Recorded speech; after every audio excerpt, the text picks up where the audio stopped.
Back then, I was foolish and ignorant as any youth would be, but I was free of fear. Maybe dreaming isn't as bad as we've made it out to be.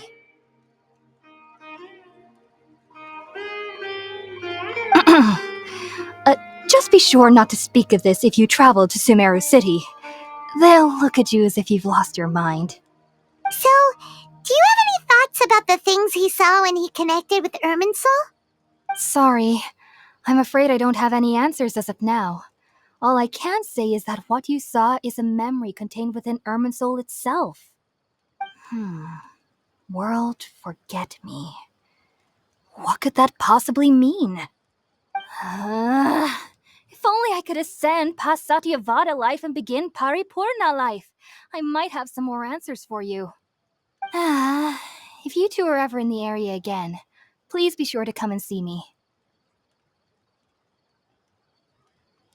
There's no need to be thanking me. You two are my saviors. Besides, I'm already looking forward to tasting some more of your cooking. Now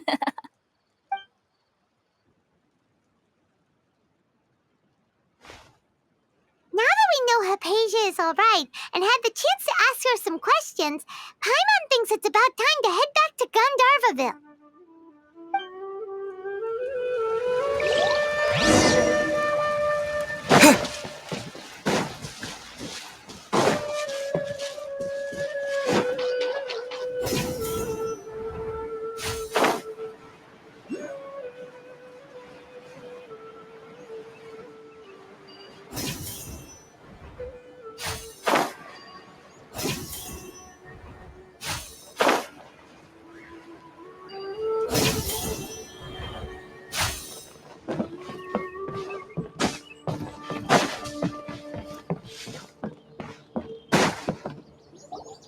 Think about it, Tainari. Refusing to join is tantamount to burying your head in the sand. I understand that you're a forest watcher and that it's your duty to combat the effects of withering zones. But isn't it evident that such work is not a lasting solution to the problem?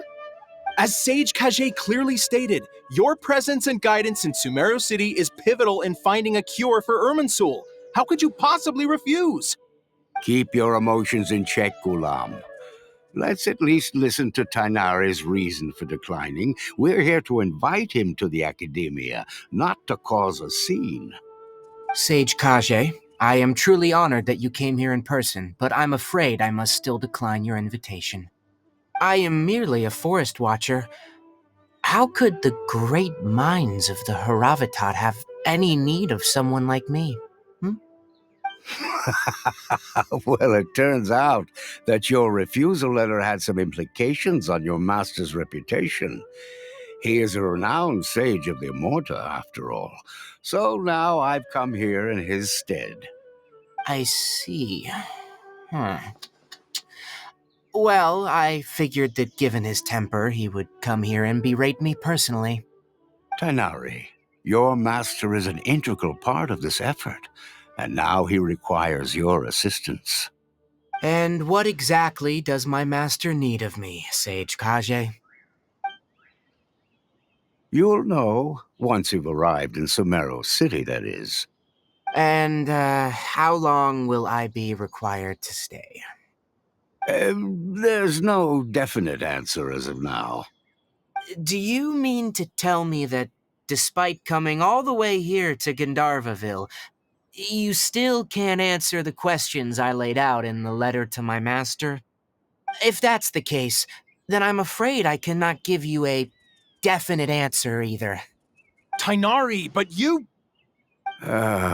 So be it. Come, Gulam, we're leaving.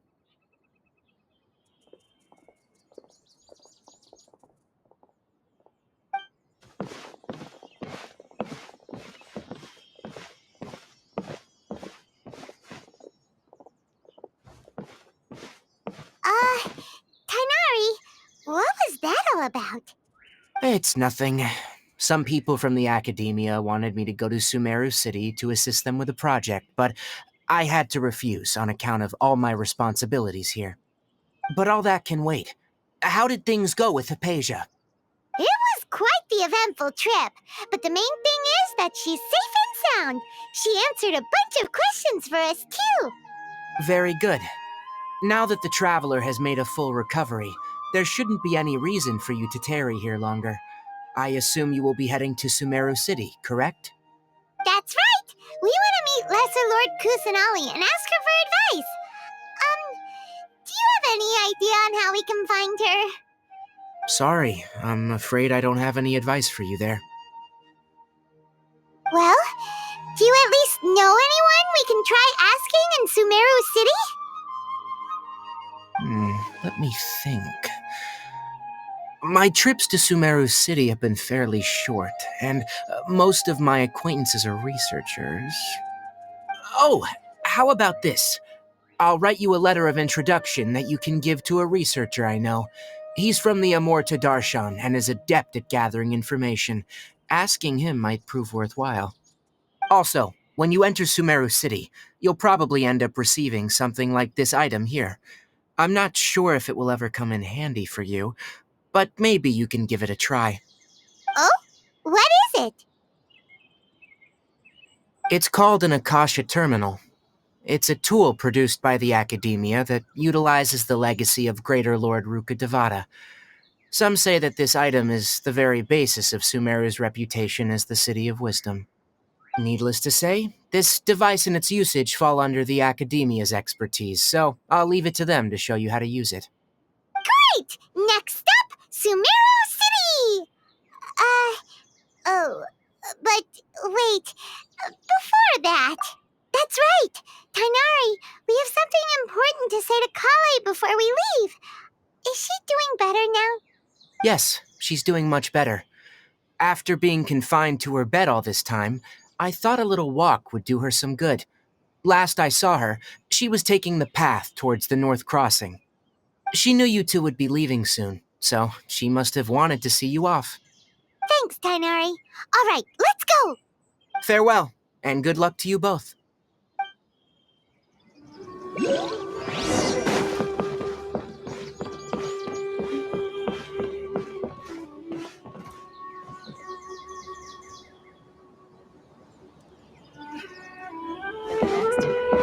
have to grab a drink with flavor.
I'll keep this close.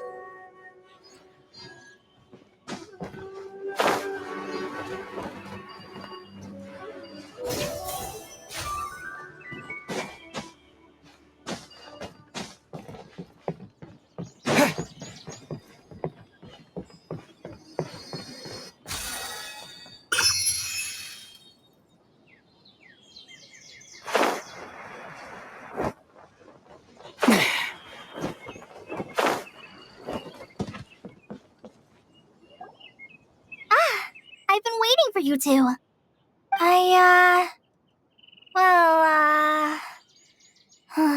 Never mind. I guess I should just wish you two a safe and successful journey. Thanks for waiting here just to see us off, Kale. We're headed to Sumeru City. Don't worry about me. I can take care of myself. My condition won't be getting in the way of my duties. I want to be a forest ranger after all. It's up to me and the others to protect the rainforest here. And, I'm sorry. I should have told you both about my condition when we first met. I just wanted you two to treat me as a normal friend, not some girl that needs your sympathy. But I guess now I understand that the most important thing is for friends to be genuine with one another. There's no need to apologize, Kale. We should be thanking you for trusting us enough to be your friends and sharing your past with us. We're probably still gonna worry about your condition, but that's because we're friends and we care about you.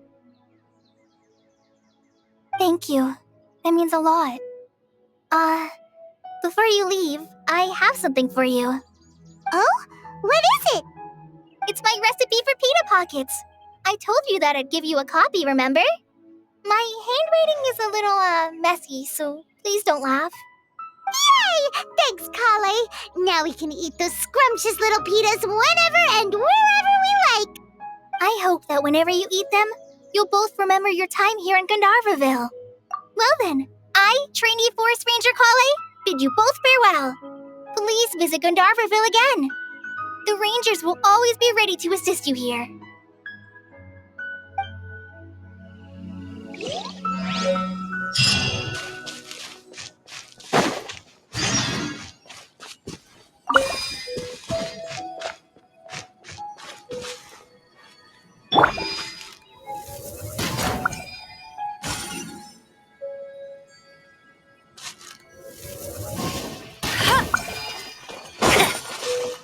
Bet you can't keep up with me! Wow! These will come in handy!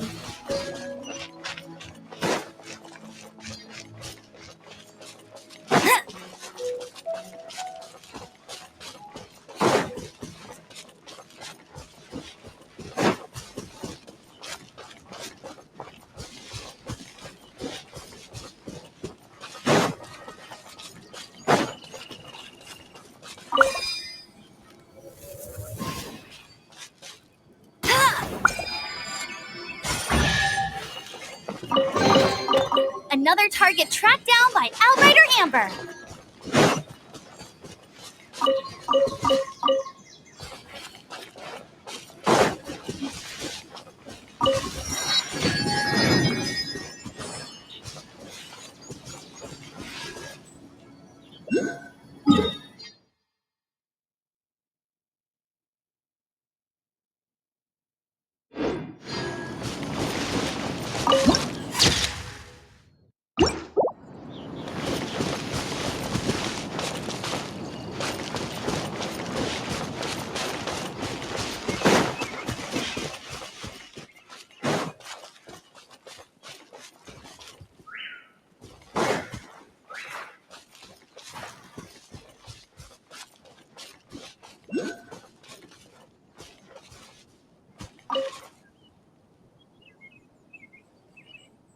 I'll race you there!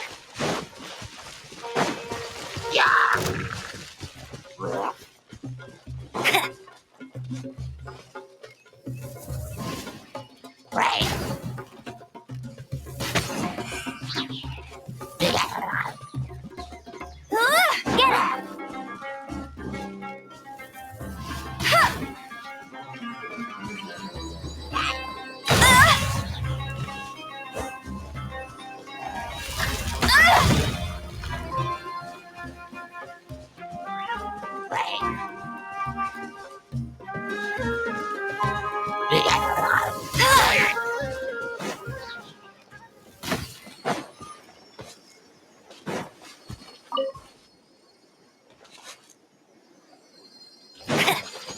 I'll race you there!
lit up. One moment, please, you two. It appears this is your first time visiting Sumeru City. Oh, yeah, that's right. But how did you know that? Because there's currently no information on either of you in the Akasha. But no need to worry, that won't prevent you from entering the city. In fact, the Academia conveniently provides each traveler to Sumeru City with a device. Perhaps you two have heard of the Akasha before. It's our beloved Greater Lord Rukkhadevata's lasting legacy, a treasure trove of collected knowledge. After centuries of tireless research on the Akasha, the Academia created one of its most ingenious inventions, the Akasha Terminal. As long as you are within Sumeru's borders, you may use an Akasha Terminal to connect directly to the Akasha and access any knowledge you need. I should mention that due to technical limitations, the operation of Akasha terminals will be much smoother and more effective in large cities such as Sumeru City and Port Ormos. Oh, so this is the thing that Tainari was telling us about. It sounds pretty amazing. You two are quite fortunate. Until recently, it was standard practice to only issue Akasha terminals to outlanders who spent an extended amount of time in Sumeru. However, this policy was recently changed, and now all travelers are issued one upon arrival. Here are your Akasha terminals. Please handle them with care. It kind of looks like a leaf. To activate it, simply hold it in your hand and say the following phrase to yourself. May the mighty God bless us with their voice of wisdom. Oh, since this little doodad lets you access knowledge, maybe we can use it to find a way to meet Lesser Lord Kusanali. Let's give it a try. Ahem. May the mighty God bless us with their voice of wisdom.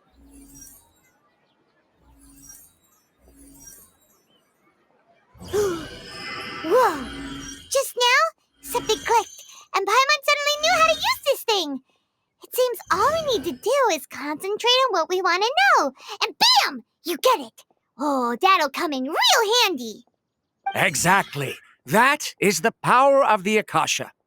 And with that, let me officially welcome you both to Sumeru City. May the wisdom of the Dendro Archon always be your guide.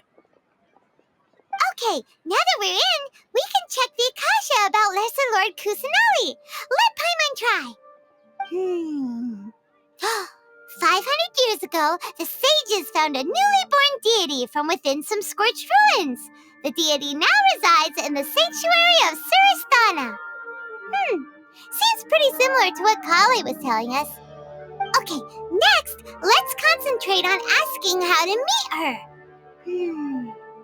Oh, come on! Focusing on this question feels like when you have something you're trying to remember and it's on the tip of your tongue, but you just can't think of it. Paimon's brain is exhausted.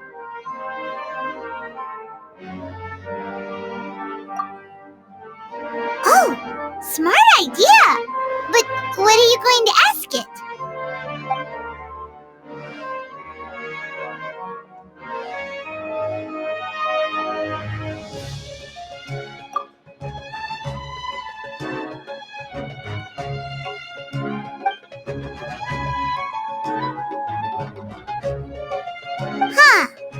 Could it be because we're Outlanders and we've only just arrived in Sumeru?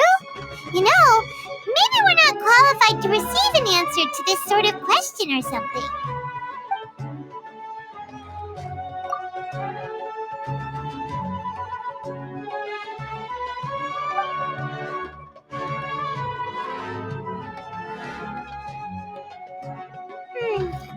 You too? Well,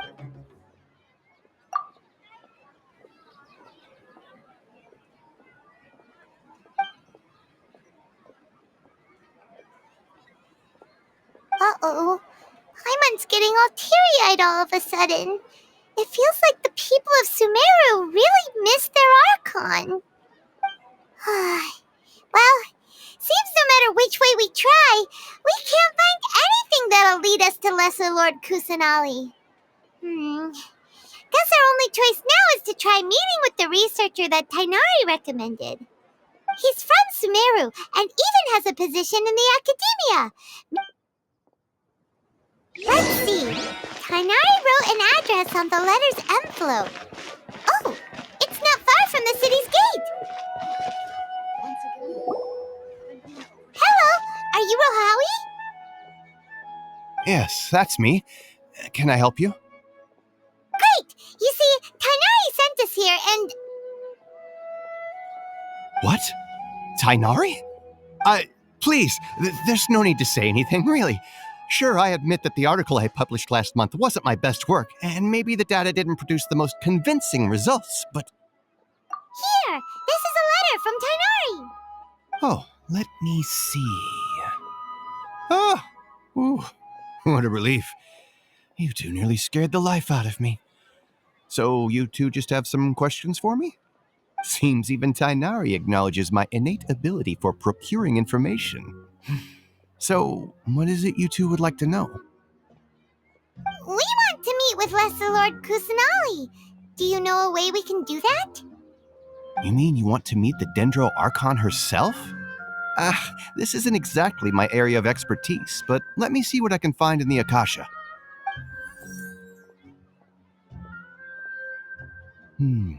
Sorry, the Akasha didn't respond to my query. What? You too? But what about your abilities for getting information and all that? Paimon was sure you'd be able to access more info than we did. Well, as I said, this isn't my area of expertise. I am but a lowly researcher, so the Akasha doesn't see a need for me to know more about the Dendro Archon. All I know is that ever since Lesser Lord Kusanali returned to Sumeru, she's never left the Sanctuary of Sorasthana or made a public appearance. Huh. Didn't expect her to be such a mysterious figure. The Dendro Archon is somewhat of a recluse. Perhaps she just doesn't want to entertain visitors, which would explain the lack of information in the Akasha. But then what can we do? No need to worry just yet. I'm only hypothesizing here. You could certainly try asking around and see if anyone else has ideas. And besides, you two should consider the bright side of things. Not being able to see Lesser Lord Kusanali may not be a bad thing. In this world, there will always be information you cannot obtain from the Akasha and things you can never accomplish. Knowing when to yield is a form of wisdom. Take me, for example. It's a miracle if my brain cells can spit out one paper every 3 years. But Tainari? That guy can publish 3 papers in just a single year. Okay. Thanks for your advice. Don't mention it. If you two ever want information about things like who's been promoted within the academia or relations between the 6 great sages, come find me. Hey, come on! This is a survival skill at the academia. Oh, Paimon's expectations were pretty low, but so what do we do now? Even if we want to talk to someone, we don't know anybody here. Huh? Like who? Oh, you're right! Catherine! The Adventurers Guild has its own intel network. Let's hurry and find her.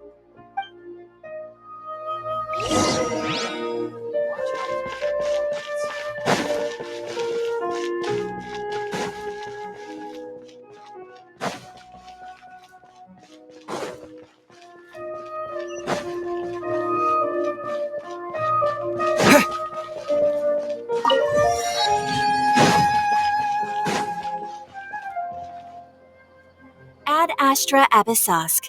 Hello, Traveler and Paimon. Catherine, we need your help with something. Understood. The Adventurers Guild is always ready to serve you. With what do you require assistance? We want to meet with Lesser Lord Kusanali. Do you know a way we can do that? You two wish to meet with Sumeru's Archon. Understood. Please wait.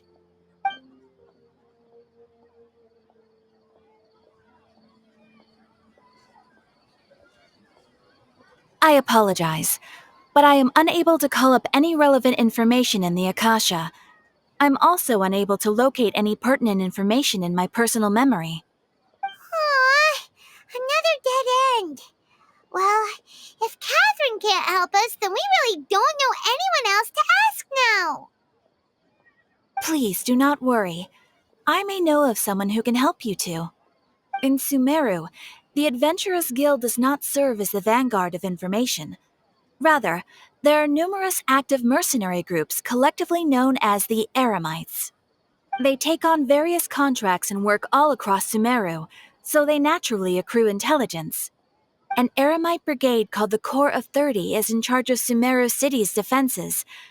Not only are they the oldest brigade, but they are responsible for managing and coordinating the affairs of all other mercenary brigades.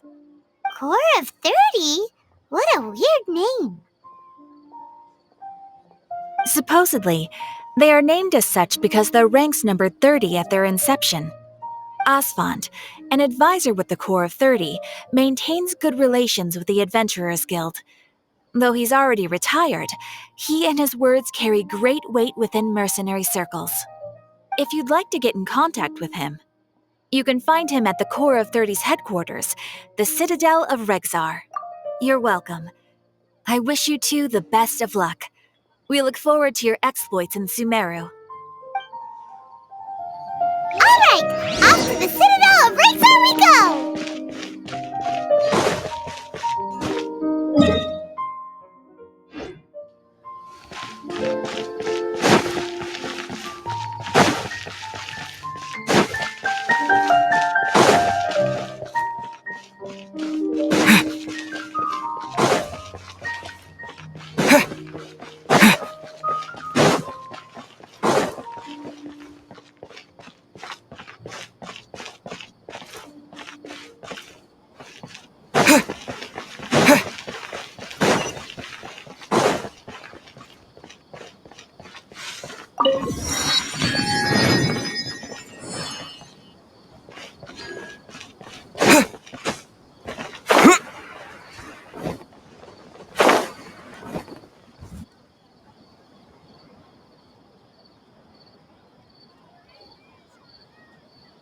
Welcome. The Adventurers Guild told me to expect you two. It's nice to meet you, Asfand. We'd like to ask you about something.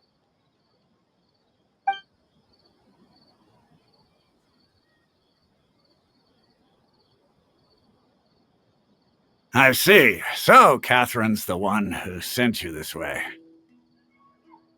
Ha! It's true that the Eremites' network is vast, but even I can't help you meet the Dendro Archon. Wait, seriously? That's it? Afraid so. The Eremites aren't terribly religious, so we don't know much about divinities. As far as the Akasha goes, we can access even less than you. We originally came from the desert. The gods there died off long ago. Since those days, we've used our own two hands to carve out a living. We don't beg gods for... In their eyes, she was the one who founded Sumeru and gifted us with the Akasha. Lesser Lord Kusanali just happened to inherit her legacy.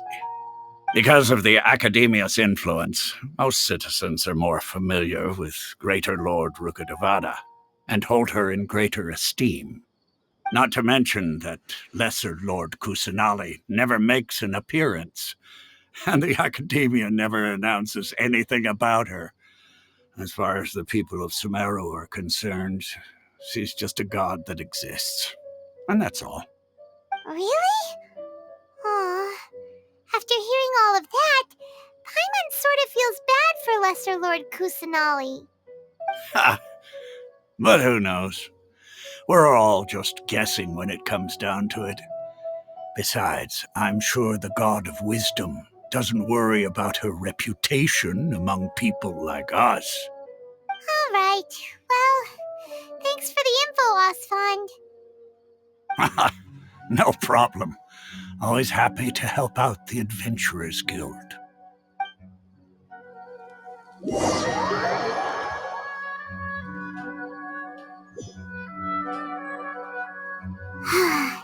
Seems Asfand was right about most people's attitudes here. Not only are they not interested in the Dendro Archon, they even say stuff like, if the Akasha doesn't think I should know, then I don't need to know about it. We've been asking for information non-stop ever since we got to Sumeru. But the harder we try, the more helpless everything seems. Isn't there at least one person in this entire city who cares about Lesser Lord Kusanali? Oh, you two are interested in Lesser Lord Kusanali? Huh? Who are you? From the sound of it, you two are Outlanders who recently arrived here. You've been asking around for information on Lesser Lord Kusanali, right? Oh, I'm sorry. I forgot to introduce myself. I'm Dunyarzad, one of Lesser Lord Kusanali's faithful followers. Whoa, really? Then do you know how we can meet with her? I'm afraid I can't help you with that. But your conversation earlier did happen to remind me of a legend about the Dendro Archon. Sure. It goes like this. Long, long ago, there was a man who heard a prophecy. It predicted that a great calamity was about to befall him. Panicked by what he heard, the man sought out the Dendro Archon in hopes that she would bless him with the wisdom to help him escape his predicament. The man journeyed across deserts and through rainforests and experienced tribulations of every kind. However, he still couldn't find any trace of the Dendro Archon. In despair, he thought, alas, the Archon has abandoned me. He then had no choice but to sorrowfully resign to his fate. Okay, and then what happened? And then, the calamity came. But to his own surprise, the man felt somehow emboldened by the trials of his journey. By relying on his own strength, he managed to overcome the adversity. At that moment, a bird perched upon his shoulder. This bird was, in fact, an avatar of the Dendro Archon. She said, "O Archon Seeker, do you now understand? She and her wisdom have long been found by you. Along your journey, we were in every flower and blade of grass, every ray of sparkling sun, and every breath of dancing wind. So long as you continue to think and ponder, we'll be wherever you go." Yeah, thanks for the story! Paimon feels all warm and fuzzy inside after that. In a way, it seems like this story is also one of the Dendro Archon's avatars. Dunyarzad, since you worship Lesser Lord Kusanali, can you tell us anything else about her? Of course. So did you two know that, I'm terribly sorry, but it seems something's come up now. Let's chat another day.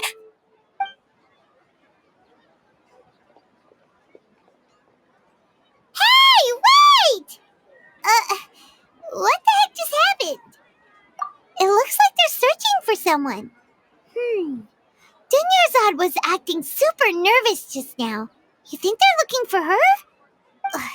This stinks!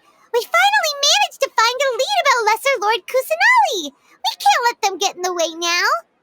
Let's see if we can get rid of them. Then we can catch up with Dunyarzad! Hey, have you two seen a brown-haired girl wearing a purple top and a long blue dress? We're looking for her. Did she have bandages wrapped around her wrists? Yes, that's her. Did you see which direction she went? Yeah, she went that way. Quick, after her!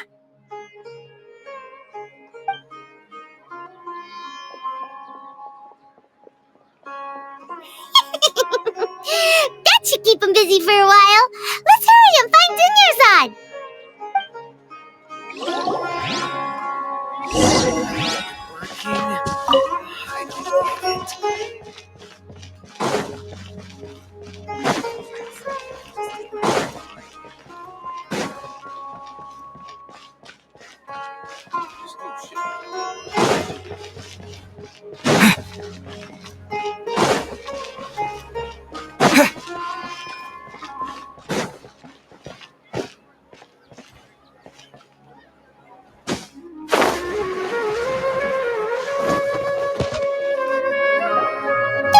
Dunyarzad!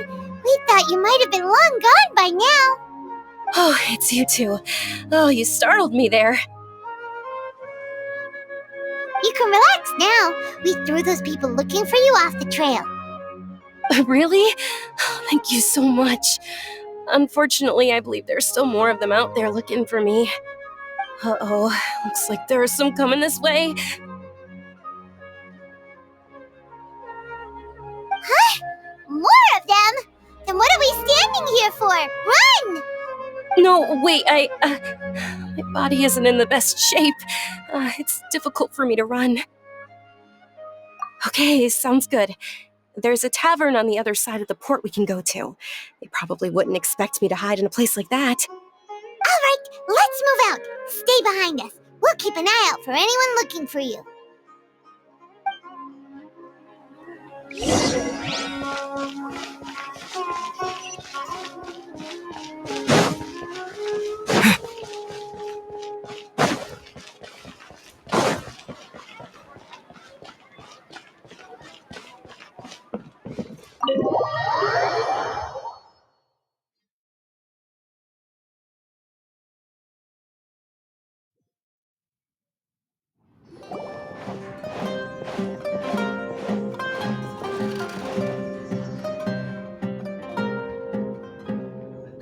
We made it. Oh, they shouldn't be able to find us now. Wait, stand down, Dia.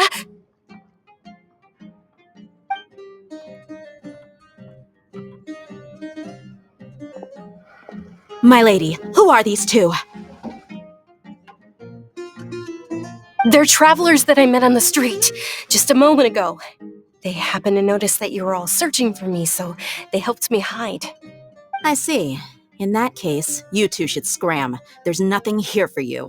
Wait a sec. Who the heck are you? And why are you shooing us away? I'm Miss Dunyarzad's bodyguard, here to see that she returns home safe and sound.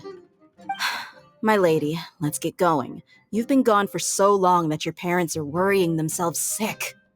And if I refuse to go with you? It'd be easier for the both of us if you cooperated. But if you insist on not going, then I'll have to carry you like a sack of potatoes. Hey! Dunyarzad already said she doesn't want to go back. Why are you still pushing her? Stay out of this. You don't understand the situation. Sorry, my lady. Even though I'm your bodyguard, your parents are my employers. I have to answer to them. How much? Wait, what? How much more do I have to pay you to become your employer?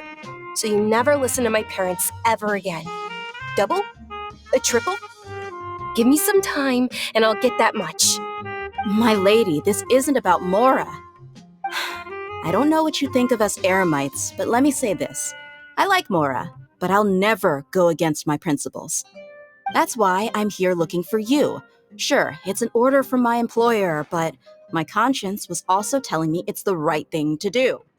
And knowing your health, carelessly running around like this is gonna hurt ya. For the sake of those who love you, don't be stubborn. No, you're wrong. I'm aware of my limits and I know what I'm doing. Honestly, the only people being stubborn right now are my parents. And they know perfectly well that it makes no difference if I'm at home or not. They still won't accept reality. And every time I bring this up, they just change the subject. Dia, you've been living with us a long time already. This should be old news to you. Dia, I know it hasn't been easy for Mother and Father, and I'm grateful for everything they've done for me. But there's someone else in this world I'm also grateful to. Because she saved me. The love I have for her is the same I have for my parents. This is my life and my last chance. So I want to do something meaningful.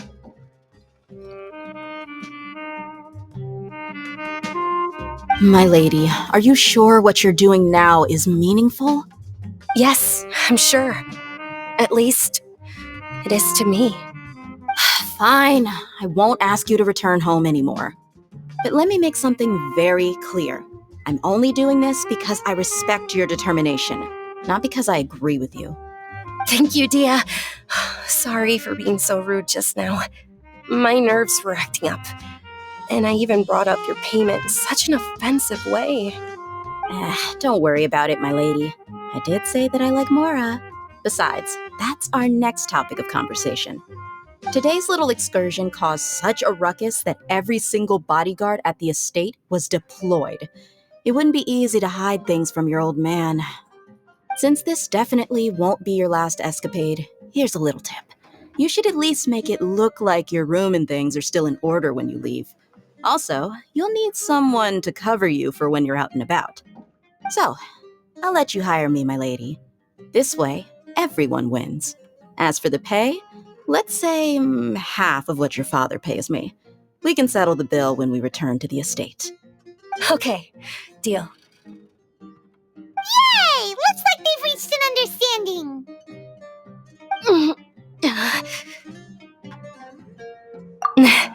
I'm fine, really. I just feel a little tired now that things have calmed down. My lady, stop trying to look tough. We're already in a tavern, so let's rest up and grab some grub.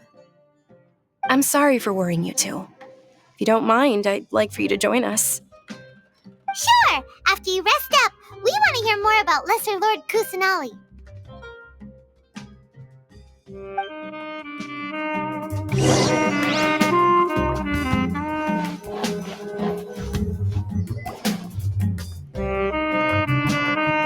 Ha! Well, if it isn't Dia, haven't seen you in nearly half a year. Word on the street is that you're a bodyguard for the Homayani family now. Ha! Don't you find that kind of work boring? Nah, you get used to it. How about a menu over here? You got it. Huh? Isn't this little Miss Homayani herself? We don't get to serve personages like you very often. We'll be sure to prepare our very best. Thank you, sir, but there's no need. I don't have a lot of Mora on me, and I really ought to save as much as I can. But please bring these two the best food you have. They're my new friends, so I want to be a good host for them.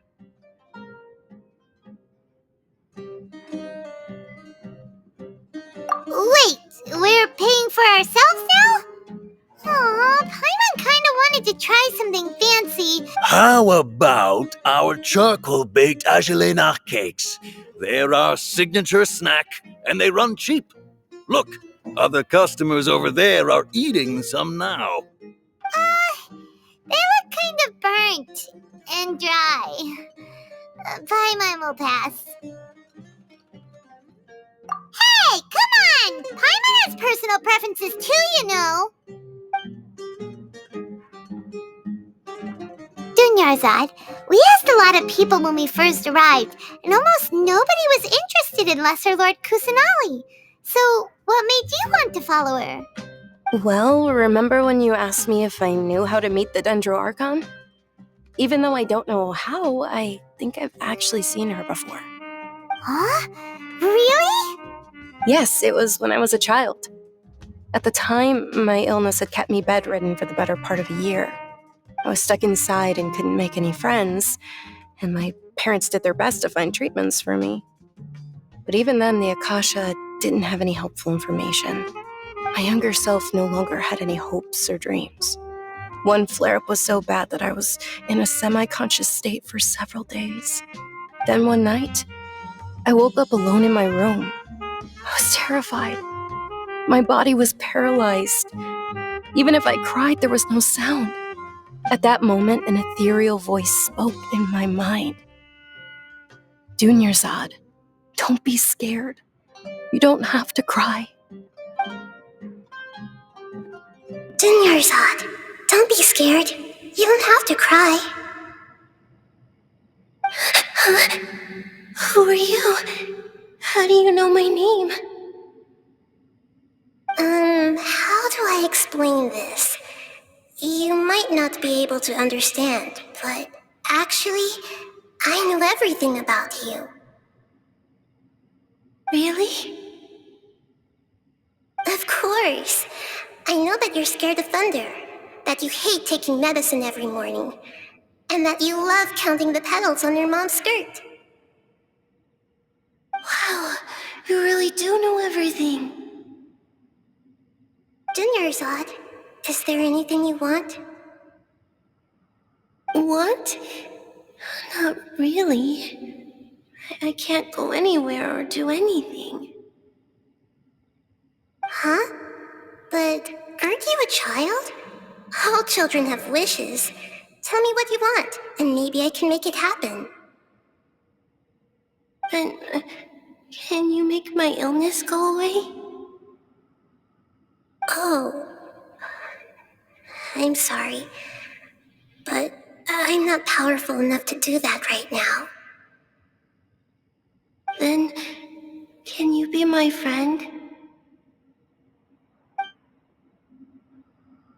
After that, the voice said, "Okay, I'll be your friend." Although my body was suffering during those days, that voice encouraged me and told me many wondrous things. Beyond my window was the flourishing Sumeru city. Beyond the city was a lush rainforest. And beyond that was the wall of Samiel, deserts, and all of Tevat. Once I finally made it through that bout of illness, I couldn't hear that voice anymore. I told my mother about it, but she said that I must have been dreaming. But I know that that voice wasn't a figment of my imagination. Before that, I had never heard of Tevat. Yes, for sure. If it weren't for that voice, I would have never grown curious about the outside world, nor would I have learned how to read and enjoy so many books. That voice sparked a desire for wisdom. It had to have been the Dendro Archon. I've been hoping for a chance to repay her kindness. In fact, I was running around today to help prepare the Sub-Zerus festival for her. What's the Sub-Zerus festival? It's Lesser Lord Kusanali's birthday, which was the day that she was found by the sages. It's actually an old holiday that originally celebrated Greater Lord Rukkhadevata's birthday. When she passed away, the holiday eventually became a celebration of the Lesser Lord's birthday. I heard everyone was overjoyed when they welcomed her back to Sumeru. In those days, the festival was a huge deal. But because of the Academia's influence, people have gradually lost interest in the festival. The Academia actively participates in Sumeru's many holidays dedicated to Greater Lord Rukkhadevata. But when it comes to the Sub-Zerus festival, forget any funding. They practically act like it doesn't exist. Maybe they see Lesser Lord Kusanali's birth as confirmation of Greater Lord Rukkhadevata's death, so they're reluctant to celebrate it. Aw, but that's awful. It is. It's absolutely terrible. Sure, the Greater Lord founded Sumeru, but hasn't Lesser Lord Kusanali been the one quietly protecting us for the past few hundred years? Just remember that we're still out in public. Don't get too carried away now. I know that people over by the Grand Bazaar still hold the Sub-Zerus festival to this day, but I hadn't met any of them before, so I was never able to contribute. But recently, I made a friend there who also follows Lesser Lord Kusanali. I gave her my savings because I want her to throw a wonderful festival this year. That's the least I could do for Lesser Lord Kusanali. Hold on, my lady. Does this friend happen to be Nilu, the one who sends flowers to the estate? Yes, that's her. I saw her leaving the other day with a nervous look on her face. It seemed like she was hiding something in her arms. Did you give her something? Yes. Initially, I didn't have much more prepared, so I had Nilu sell one of my skirts. I've agreed with Nilu to meet up at the Grand Bazaar today and see how things are coming along. Dia, would you accompany me? Sure. That's quite the trip, though. I'll carry you. No, that would be too much, even for you. You might as well just accept the lift. If I let you walk, who knows how long it'll take us. And if anything happens to you, then I'd really never hear the end of it from your father. But of course, Nilu will be thrilled to hear there are more people interested in Lesser Lord Kusanali.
Sorry I'm late, Nilu. Oh, Dunyarzad. It was taking you so long that I assumed you got trapped at home, but you made it in the end. Uh-oh. But if Dia's here, that means you got caught, right? You could say that, but everything worked out. She's on our side now. Not completely. Oh, and who are these two? Oh, meet the Traveler and Paimon, my two newest friends. They're visitors who just arrived at Sumeru City and are looking for information on Lesser Lord Kusanali. So you're followers from another land? Oh, really? Well, that's okay. You're still invited to the Sabzerus Festival. By the way, Dunyarzad, we've already started decorating the Grand Bazaar. It looks spectacular, thanks to your generous contribution. You're very welcome. It's the only thing I could do. Do you still have enough Mora? Probably? But don't sweat it. We've already finished renovating the stage. Come on, I'll show you.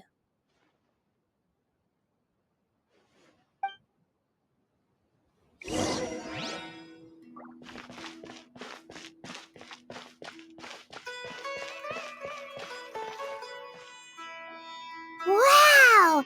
This place is amazing! Not bad. Last time I was here, the stairs were full of holes. The stairs were nothing. A little while ago, we discovered that the tree above the stage had a huge chunk of bark ready to fall off. Mr. Zubair was worried sick. We reported it to the academia many times, but they never sent anyone to deal with it. We didn't want anything bad happening, so we were going to cancel all the stage performances. Oh, probably because it was the theater asking.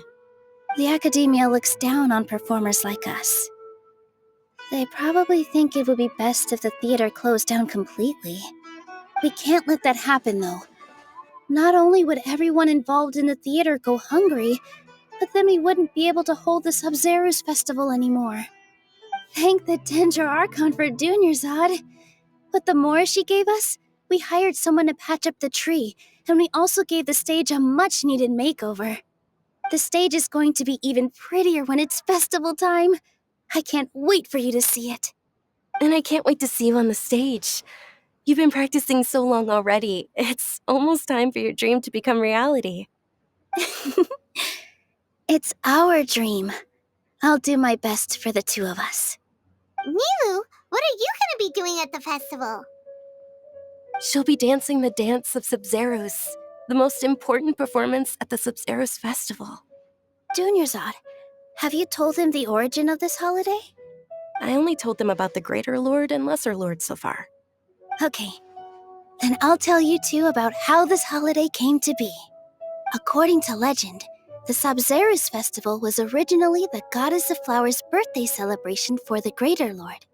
A long, long time ago, on one of Greater Lord Rukadevata's birthdays, her friends threw her a celebratory banquet. Some of the gods got drunk. One started playing music, and the Greater Lord started singing, so the Goddess of Flowers began to dance. As she danced upon the grass, countless beautiful padisaras began to bloom wherever she stepped. Those brilliant purple flowers became her dazzling stage. All the gods clamored, "Oh, if only time could stop at this very moment." Of course they did. When people mention the gods, they always think of the Archon War. But Sumeru's gods also had happy times. Although they aren't around anymore, they're preserved in our tradition of dance. This outfit I'm wearing is apparently based on how the Goddess of Flowers looked. Though we're just tiny people compared to the divine, we still have to do our best to make sure that the birthday girl feels loved on her special day. Nilu, you of all people will definitely be able to convey our well wishes to the Dendro Archon. I also noticed that you went the extra mile and scattered padisaras around the stage. They symbolize the Goddess of Flowers, after all.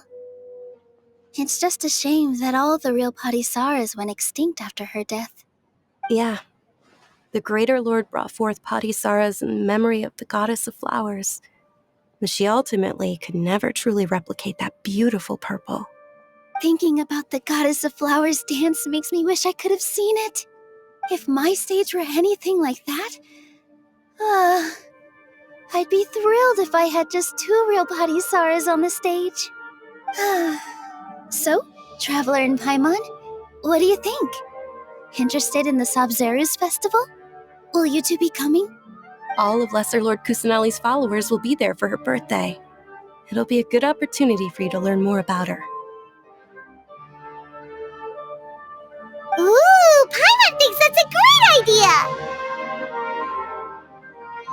Of course Paimon wants to watch. Those two things aren't mutually exclusive, you know. So how about we all attend the Sabzeruz festival together? Junior Zod, let me show you which stage decorations we've picked out so far. Traveler and Paimon, if that doesn't sound interesting to you, then feel free to explore the area. Everyone at the Grand Bazaar loves Lesser Lord Kusanali, and we're all looking forward to the Sabzeruz festival.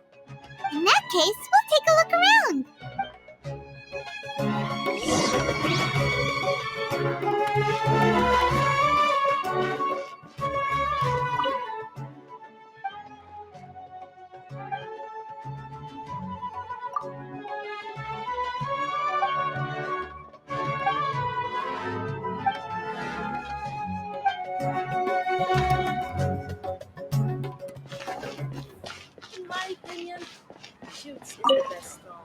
Ah, dancing at the Sub-Zero's festival. You know, I also danced when I was younger. As a child, I even asked my grandmother why we performed the dance for the Lesser Lord when it was originally done to honor the Greater Lord. My grandmother said that Greater Lord Rukkhadevata is a beloved deity and honored by all. And Lesser Lord Kusanali is too. If the Goddess of Flowers ever knew Lesser Lord Kusanali...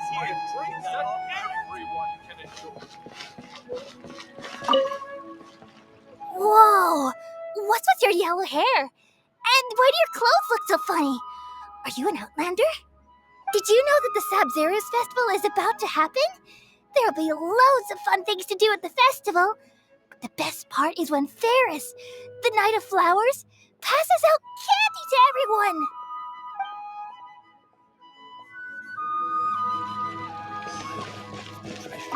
Huh. Revamping the stage for the festival couldn't have been easy, that's for sure. I bet this year's festival will be one to remember. I don't know much about the Grand Bazaar, but I do know that the residents here have a penchant for song and dance. 2 things that the academia doesn't particularly approve of. Oh, and the perfume sold around here is a lot better than what you'll find elsewhere. The fragrances are longer lasting and they're gentler on your skin and... I mean, that's what I've heard at least.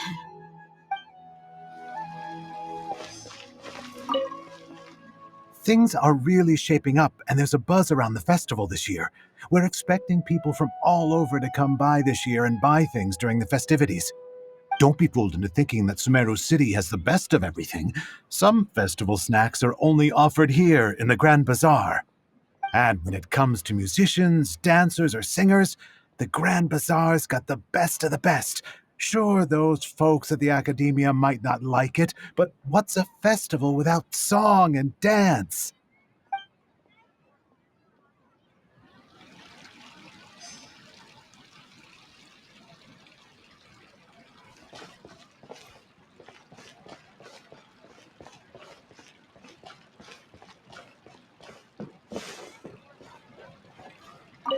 Milu, your outfit looks amazing. There's also something different about you from when we first met up. I thought I'd add a little extra pizzazz to my dress for the festival. See? Wow, did you sew all that yourself? Uh-huh. Sewing is a fundamental skill for everyone in the theater company because we make all our own costumes. Did you know that Mr. Zubair not only can make costumes, but props too? I've noticed that you can't keep your eyes off this crown. Would you like to try it on? May I? Of course. The legends say that the goddess of flowers had beautiful horns on her head, so this crown was made to reflect that. Dunyarzad, you look absolutely stunning with it on. It's like I'm looking at the goddess of flowers herself.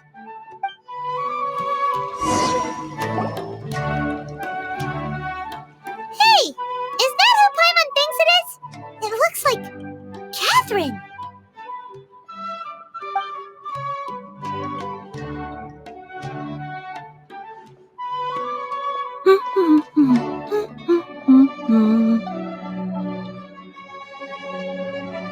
Huh. Come to think of it, Paimon's only ever seen her behind the counter at the Adventurers Guild. This is the first time we've ever seen her taking a break. Hey, Catherine! Huh? Oh, hey! It's the Traveler and Paimon! What's shaken? Whoa! Break time Catherine sure sounds a lot less formal than usual.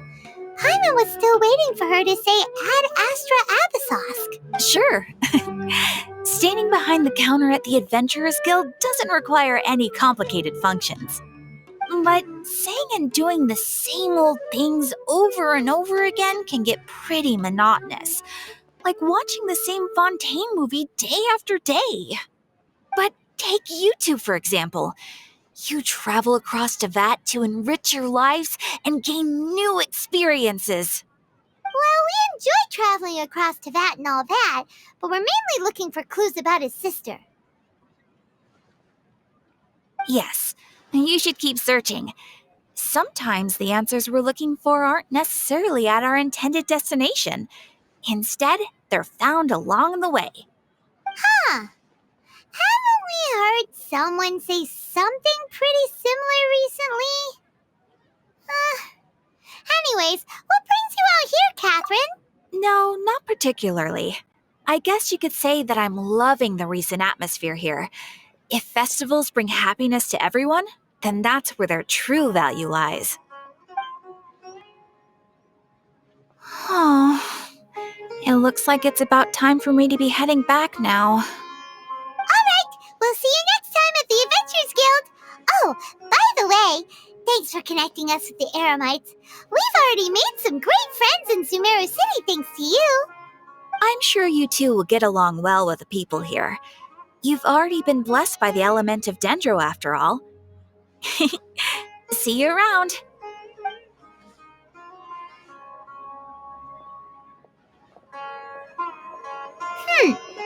There's something really different about Catherine today. Hey, Traveler. Paimon. Oh, hey, Dia! What's going on? I've got something to tell ya. My lady knows you're looking for ways to meet Lesser Lord Kusanali, and she's been trying to come up with a way to help you. Well, I have an idea that might help. Are you serious? We'd love that! It might not necessarily pan out, so don't get your hopes up too much. I'll need to take you two somewhere and ask someone some questions. My lady is feeling a little worn out at the moment. Nilu's found a place for her to rest. After I take my lady home, let's meet in front of the Citadel of Regzar. Sounds like a plan! Let's head over to the Citadel of Regzar and wait for Dia!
Sorry, I'm late. It took some convincing for the master and mistress to believe that Miss Dunyarzad was only sitting in the port for a while because she was in a bad mood.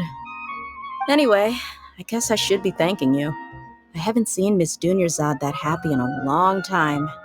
If it wasn't for you two, she probably would have been caught and dragged back much earlier. You sure sound a whole lot nicer than when we first met, Dia. Who would have thought you had such a soft spot for Dunyarzad? It's called being a professional. I'm a bodyguard, and I work for whoever's paying. Look, Dia's blushing.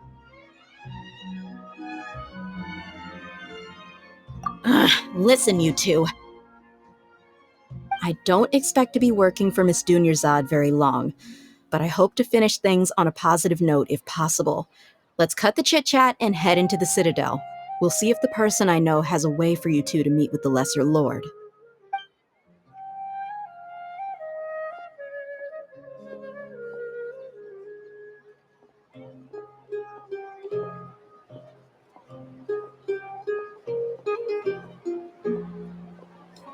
Oh, hey, Chief. Ha, Dia! What are you doing here? And well, didn't expect to see you three together. I take it you all know each other already? We met this morning after the Adventurers Guild pointed us to Osfon for more info. No kidding. Huh. So, where's Ruksha? I thought I'd help these two out by asking about the theft. Anything you can tell him? Rukshaw's gone over to the Academia. The Grand Sage recently ordered Sumeru City to begin bolstering its defenses, so people from all over have been called back to the city. Since you've already mentioned the theft, I suppose I might as well tell him what we know. Appreciate it, Chief. Theft? Sorry, what the heck are you guys talking about? Just recently, the Academia lost something, and there's a chance the item is connected with the Dendro Archon. This case might just somehow help you in meeting her. I suppose that's one way to look at it. But if you ask me, the case is more about the Academia than anything else. Let me fill you in. The Academia recently sent a convoy to pick up an important package from Aru village. Word got out, and the convoy was robbed on its way back. The Grand Sage took the whole matter very seriously. Not only did he dispatch the Matra, but also enlisted our help in the search for leads. All we know so far is that whatever was stolen is currently in Port Ormos. You two have heard of Port Ormos, haven't you? It's the largest commercial port in all of Sumeru. You can travel there by leaving Sumeru City and heading south along the river. The Academia's grip isn't long enough to reach all the way to Port Ormos, so the city's a little more laid back, meaning the population's also a mixed bag. You never know who you'll meet there. Apparently what was lost has a great deal to do with the Akasha, knowledge, and even the gods. I'm afraid I don't have any other details for you, though. If you're interested, maybe you could head to Port Ormos and ask around yourselves. If you want my advice, try introducing yourselves as students of the Academia once you're there. Are you serious, Chief? All the Academia students are in Sumeru City, you know. Why should they pretend to be students in Port Ormos? If you're also interested, just go there and see what happens. Count me out. I've got plenty of work to do here for the Homayani family. And take it from me, if you two really do decide to visit Port Ormos, you'd best watch your backs. Let's just say that the Eremites there aren't nearly as friendly as those here in Sumeru City. There are even some extremists who go around shouting slogans like, "Retake Sumeru for King Deshret." Word is that more and more are joining their movement. They're becoming a real headache for Chief and the others. You bet they are. King Deshret's been dead for thousands of years. Now they start spreading rumors of his return. Ridiculous.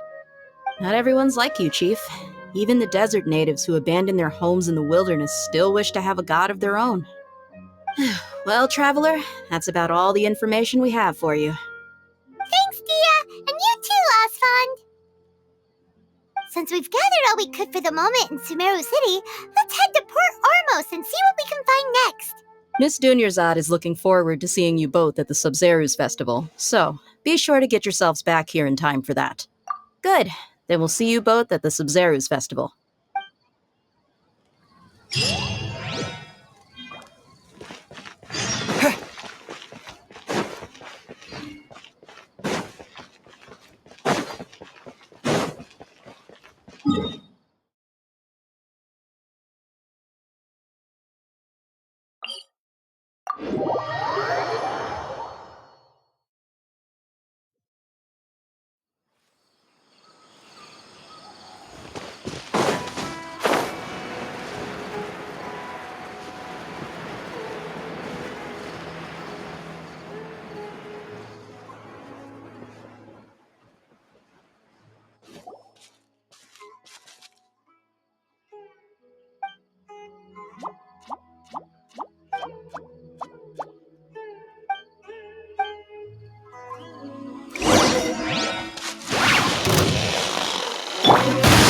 I must leave no stone unturned.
Hey!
Go barbaric, buddy!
Wow! These will come in handy!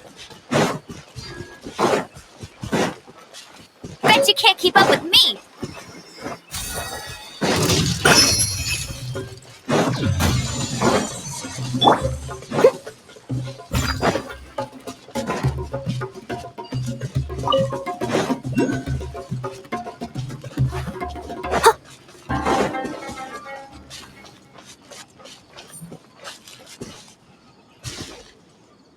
Someone needs...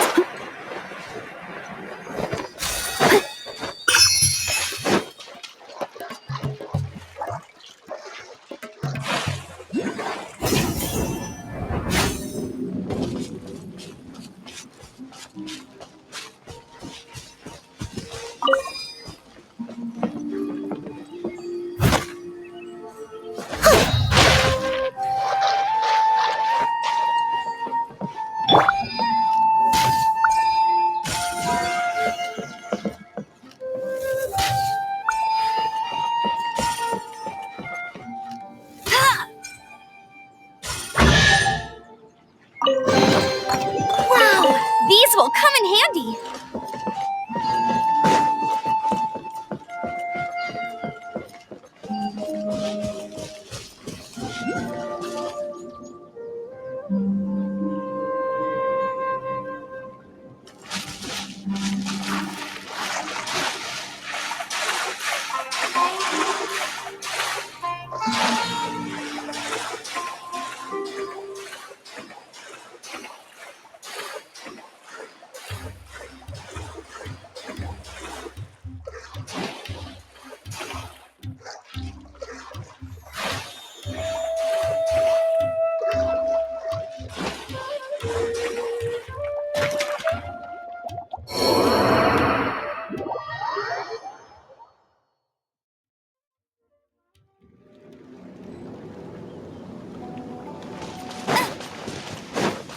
Bet you can't keep up with me!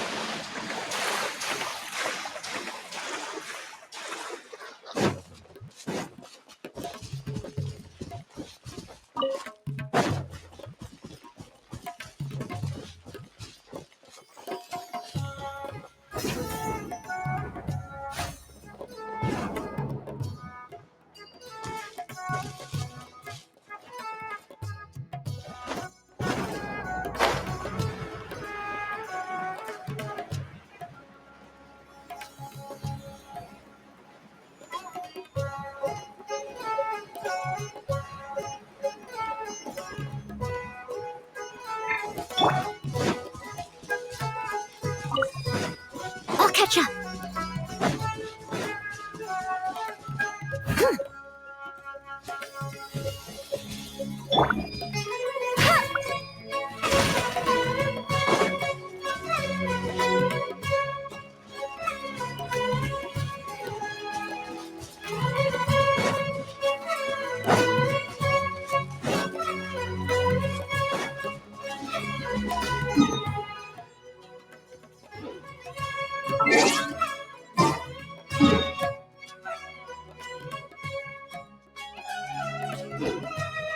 I'll race you there!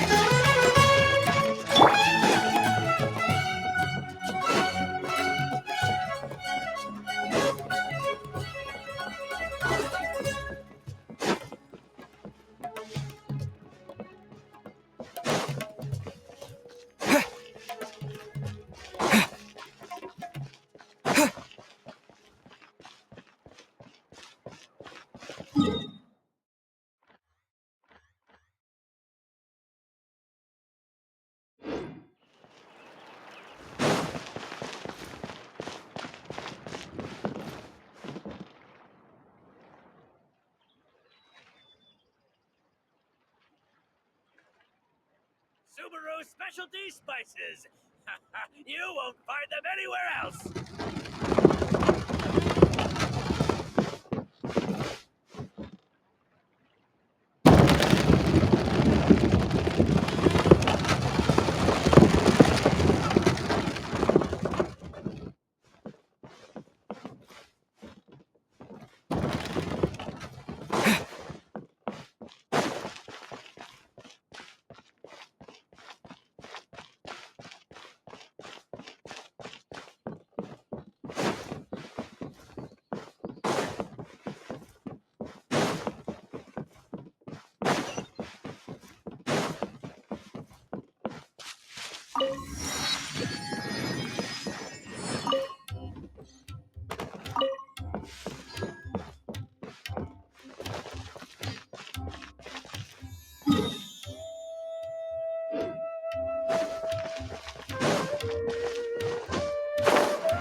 Come and have a good look yourself. Traditional spices of the highest quality, made with pride and experience.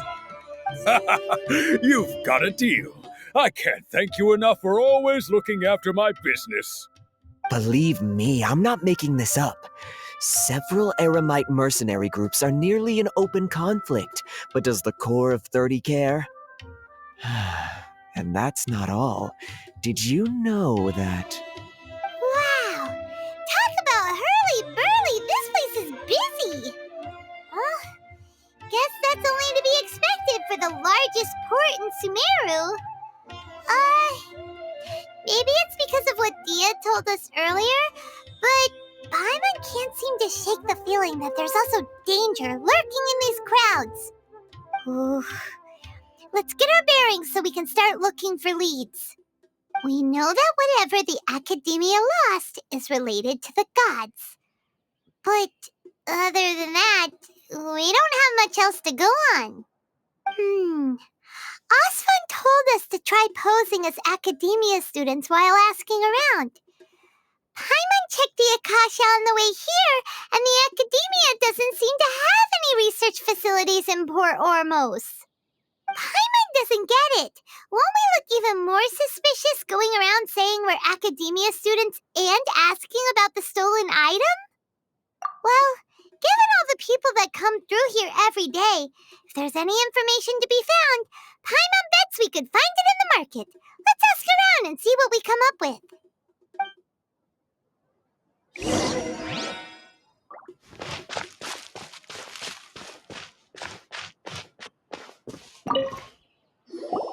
Welcome. Welcome. How can I help you two? Hi there. We would like to ask you a question.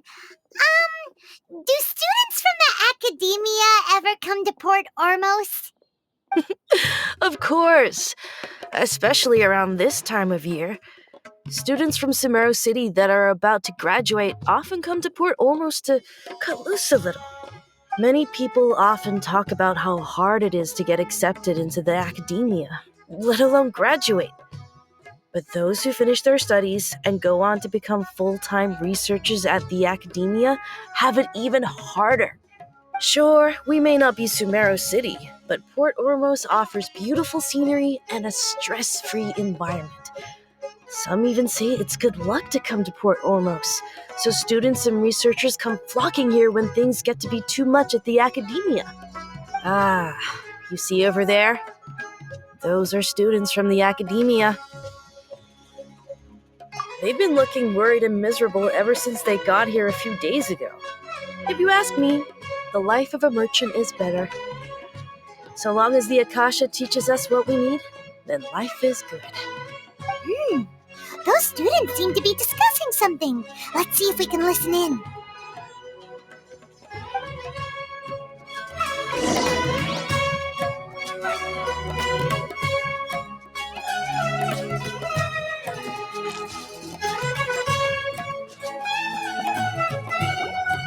It's no good.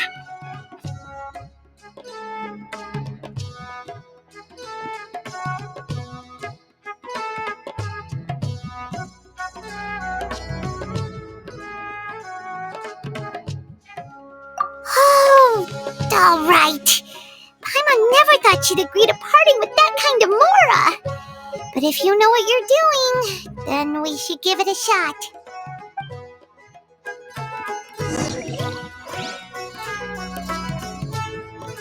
Out of all my commissions, I enjoy making jewelry for newlyweds the most.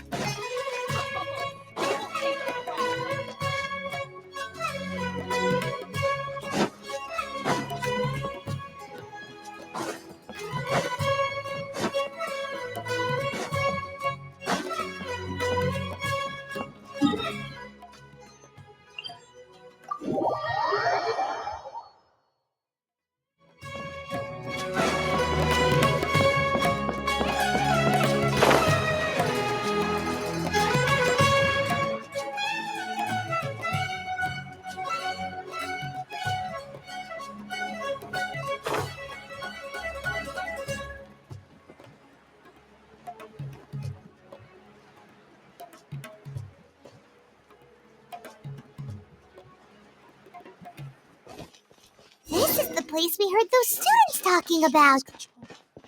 Let's find a seat somewhere and see if we can spot the group they mentioned.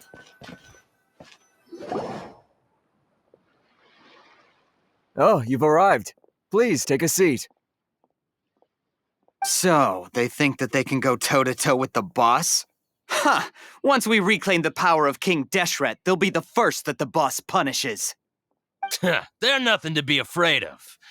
Our main rival now is the Caracal Battalion. They've also amassed a significant amount of Mora this time, so we mustn't underestimate them. How can the Caracal Battalion compete with the boss when they're nothing but a bunch of money-grubbing opportunists out for a quick Mora? Yeah, with Boss's fervent devotion, he'll be able to use this power to bring our god back this time. Huh.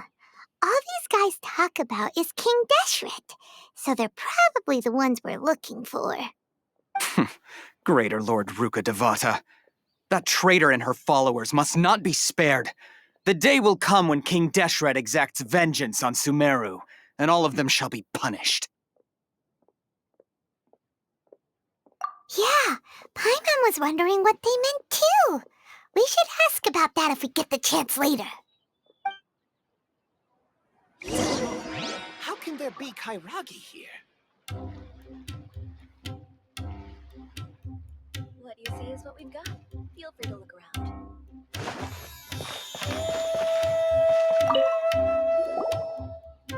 Who are you? What do you want? A student? Huh. What's a student from Sumeru City doing in Port Ormos? Ah, well, if it's info you want, you've come to the right place. The question is, can you afford it? Huh? Oh! Sorry! He must have grabbed the wrong amount! Hey, what do you think you're doing? Oh, Paimon can't stand to see so much more ago. But there's no other choice right now. Here, this is the merchant's address. Whatever you're looking for, you'll find it there. Hmm? Well, what are you waiting for? Oh, that's right! We heard you mention King Deshret just now. We're actually interested to know more because we're archaeology students! Fine.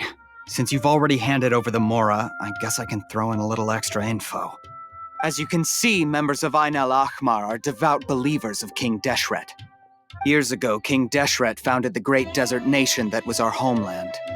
It was an advanced civilization, far beyond anything you'll see in present-day Sumeru. King Deshret was the rightful god of wisdom, but he was betrayed by a companion he trusted. She even stripped him of his title, God of Wisdom. So, you mean the traitor was... Greater Lord Ruka Devata, yes. That shameless wretch destroyed King Deshret's civilization, and our ancestors were forced to flee to this land where we were made to suffer the tyranny of our enemies. Furthermore, she conspired with the academia to cover up the truth of her actions and create the merciful and benevolent facade for which she is now known. Ugh, just thinking about it sickens me. But the story doesn't end there, oh no. King Deshret isn't truly dead. The voice of the Oracle has been heard in the desert, prophesying his resurrection. Mark my words, our god shall return. And when that day comes, all followers of the traitor and all the desert dwellers who have forgotten their true god will suffer retribution together. If what I'm saying makes you shiver with fear, it might not be too late for you to become a believer of King Deshret.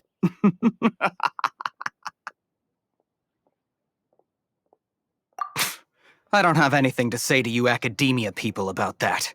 I think this conversation has reached its end. Not just yet. This man is a fraud. Huh? You again? Deranged academia lunatic. Yes, it's me again.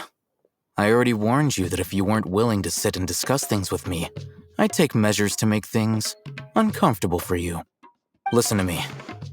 That address he gave you is fake. Or at least, you won't find a merchant waiting for you there. This group has been boasting all around that they can provide information on a certain item as a means of luring people into their territory. Once you show up, they keep up the act until they have hard evidence that you want to purchase said item. Then they use that to squeeze you for all the more you're worth. Hey! Shut it all, Hatham! What are you playing at, trying to ruin our business like this, I told you the other day. I wish to discuss my terms with your boss. Ha! The boss made it perfectly clear that he won't negotiate with you. Yes, and in no uncertain terms. But that was then. It does not preclude him from changing his mind in the future. I'm warning you, don't push us, or this could get ugly. We don't usually get rough with people from the academia because it just complicates things. For a lunatic like you, though, we might just have to make an exception. If you're suggesting that we escalate this from a verbal exchange to a physical one, I accept. After all, even the Archons used war to negotiate the ownership of Tevat. If, on the other hand, we can't agree on any means of negotiation at all, then I'm afraid my next course of action will sting a little more than the mere following through of a few business deals. I will jeopardize the Eremite's reputation, which I know you value above all else. I am quite confident that if I began to take such action, your boss would willingly approach me himself. However, I fear that by then, some things will have happened that cannot be undone. Also, a word of advice. I suggest you tell your boss exactly what happened here today. Otherwise, He might blame you for not telling him in the future. What did you say? Consider this. Have I ever failed to follow through on my word in the past? This guy is really out of his mind. Okay then. If you really have a death wish, let's meet a week from today. The pier in front of the Pharos Lighthouse, 4 o'clock in the afternoon, sharp. Don't expect us to hold back. Not so fast. First, you return the 500,000 mora to them.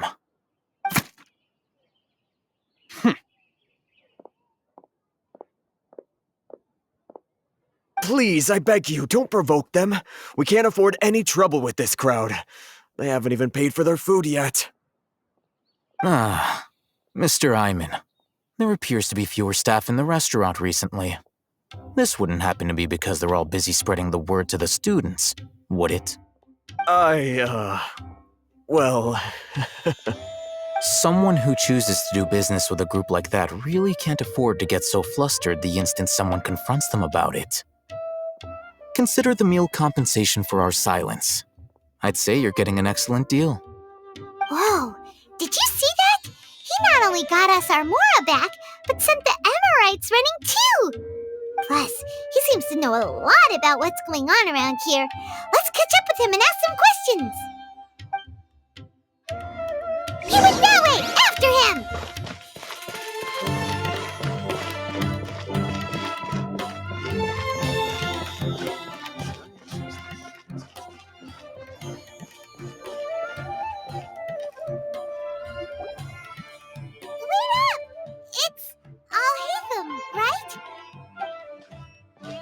What do you want?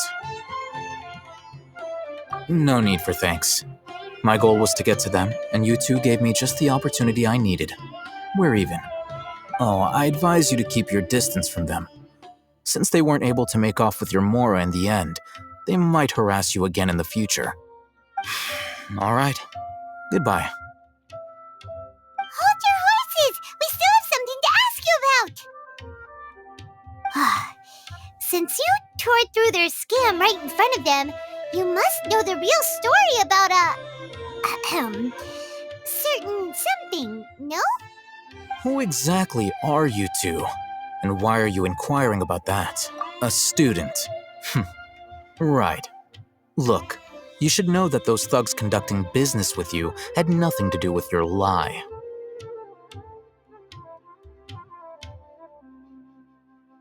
Huh? Oh, yeah! He's really strong! Weren't you saying something about a physical exchange? We can help with that. He doesn't even have a vision. Forget it. Maybe not, but he can still use elemental energy. Otherwise, there's no way we'd go asking for info from from guys like that. Those hot-headed thugs are definitely gonna bring a lot of backup for your next meeting. Even if you don't go alone, you won't regret taking us with you.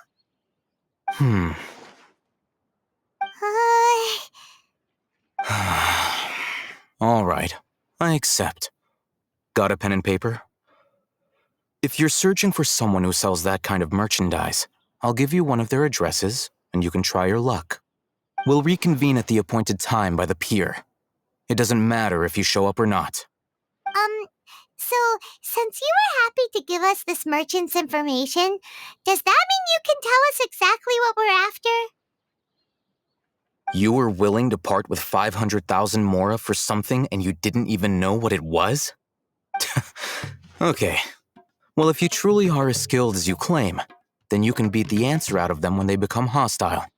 Look, if you've been making inquiries, then you have to know something by now. Tell me what you know so far, so I don't waste time repeating information. We know it's connected to the academia somehow, and that not only do the Eremites deal in it, but some students want to get a hold of it too. What else? You know almost everything there is to know, but you're unable to compile this information because you've never seen the object before. This is what you've been looking for. Huh? Paimon can't tell what it is. It looks like some kind of ornament. This is a knowledge capsule. To put it simply, it's a vessel that can store a fixed quantity of canned knowledge. It's like a miniature Akasha. Anyone who links it to their personal Akasha terminal instantly becomes privy to its contents. Correct. Anyone. Unlike the Akasha, which heavily regulates who can access what information, knowledge capsules confer their contents without any requisites. That's amazing! It's essentially a convenient and harmless vestibule for knowledge. Unfortunately, it's illegal in Sumeru to privately possess or trade them. They were created as a means for scholars to transfer knowledge gained from Irminsul into the Akasha, and are intended to be destroyed immediately after use. But despite strict regulations, some of these knowledge capsules will always escape destruction. After all, there will always be those in this world who are dissatisfied with life as designed for them by the Akasha and wish to change their fate. Over the past century, a wide variety of canned knowledge has been leaked from the academia. Now, in Port Ormos, the valuable ones are a means to Mora for the Eremites. Meanwhile, those which the Eremites deem to be useless to them occasionally prove useful to the common citizens and hapless academia students. Well, I think that about sums it up. Oh, so that's your true objective. With our current arrangement, I don't believe I can offer an answer. You're still resolved. Fine. Let's talk somewhere with fewer people.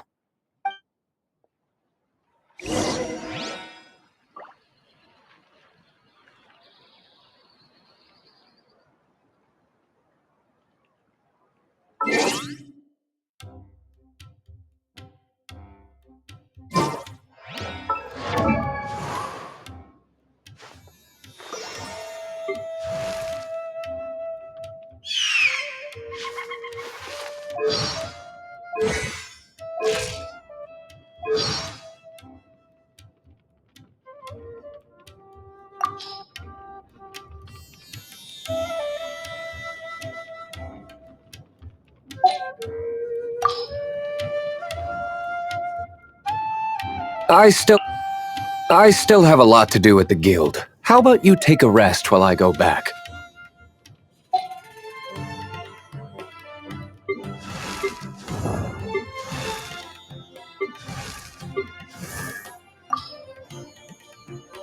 What a pleasant breeze.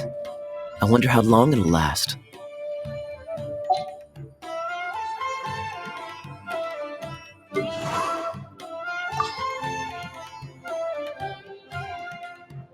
I've heard that if you give tavern owners a considerable tip, they'll be willing to give some information on the down low. You mean the angel ship?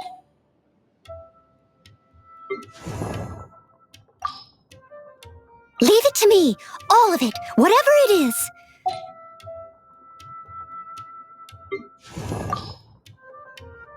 In a trade war, the perfect hunter leaves no trace.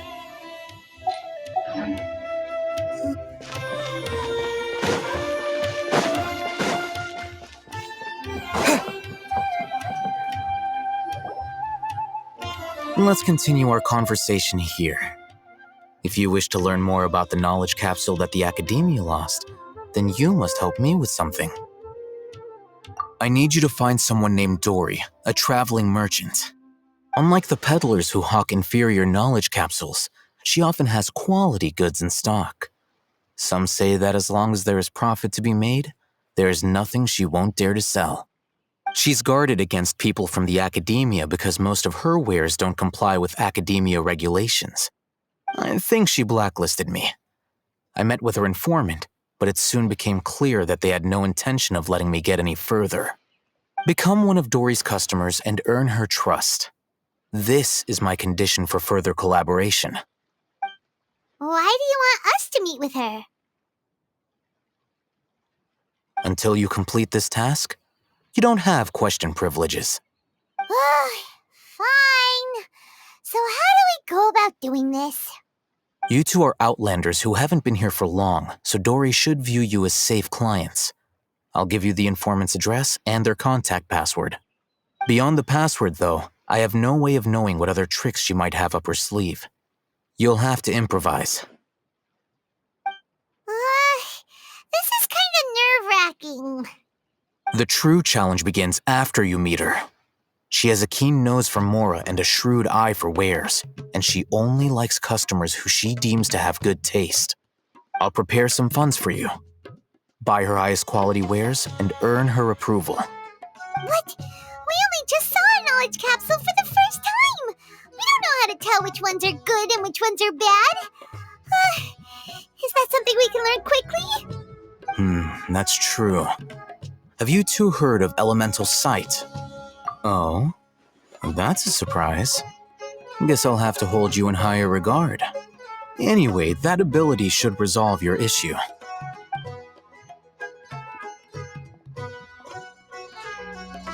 Here are 2 knowledge capsules. Tell me, can you detect any difference in their quality?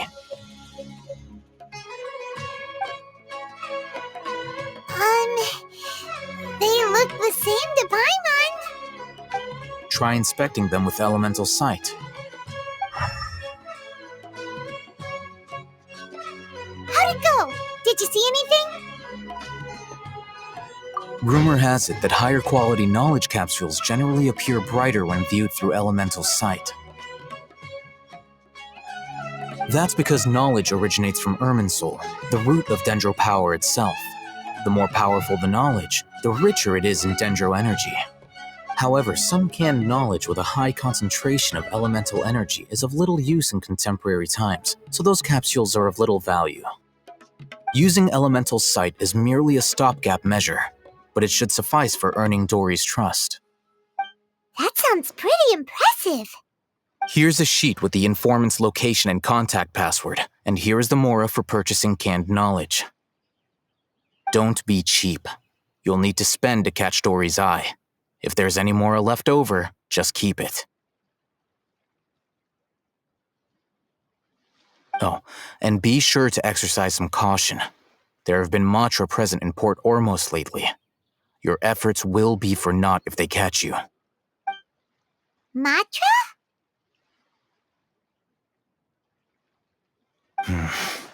They belong to the Academia's regulatory body.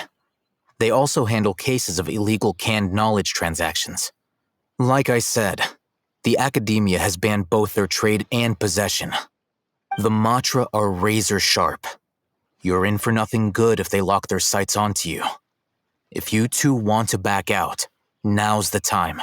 Okay, then we have a deal. If you succeed in your dealings with Dory, come find me at the Wikela Funduk. We'll have an open discussion then.